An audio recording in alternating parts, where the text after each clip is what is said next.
সোহেলি, দ্বিতীয় দিনও চট্টগ্রাম বিশ্ববিদ্যালয়ে সব ধরনের শিক্ষা কার্যক্রম বন্ধ রয়েছে। কোনো ক্লাস বা পরীক্ষা এখানে অনুষ্ঠিত হয়নি এবং এখানকার শিক্ষক কর্মকর্তা কর্মচারীরা তাদের যে আন্দোলন সেই আন্দোলনটা কিন্তু এখনো চালিয়ে যাচ্ছেন। তো এই বিষয়ে এই আন্দোলনের বিষয়ে কথা বলতে আমার সাথে রয়েছেন চট্টগ্রাম বিশ্ববিদ্যালয়ের শিক্ষক সমিতির নেতারা। প্রথমে আমি একটু কথা বলতে চাইবো শিক্ষক সমিতির যে সভাপতি প্রফেসর ডক্টর মাহবুবুর রহমান, ওনার কাছ থেকে জানতে চাইবো আপনাদের এই আন্দোলন আসলে যৌক্তিক কারণটা যদি একটু বলতেন। ধন্যবাদ। আপনারা জানেন যে সর্বজনীন পেনশন স্কিম প্রত্যয় ঘোষণা করা হয়েছে, বিশ্ববিদ্যালয়ের শিক্ষকদেরকে সেটার অন্তর্ভুক্ত করা হয়েছে।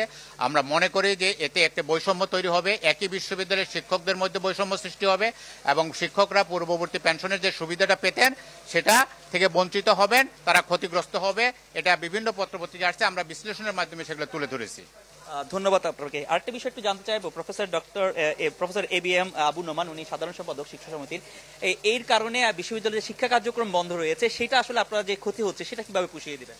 আসলে তেমন কোনো ক্ষতি হবে না, তারপরে আমরা বলছি যদি ক্ষতি হয়, করোনাকালীন সময়ে আমরা যেভাবে অতিরিক্ত ক্লাস নিয়েছি, অনলাইনে ক্লাস নিয়েছি, এমনকি বন্ধের দিন পর্যন্ত আমরা ক্লাস এবং পরীক্ষা নিয়ে ছাত্রদের যে ক্ষতি হয়েছে সেটি আমরা পুষিয়ে দিয়েছি।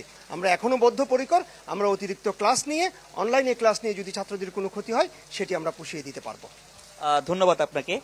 সোহেলি, আপনি শুনছিলেন যে শিক্ষক সমিতির যারা এখানে নেতৃবৃন্দরা আছেন তারা তাদের যে আন্দোলনের সেই সার্বিক বিষয়গুলো তুলে ধরেছেন।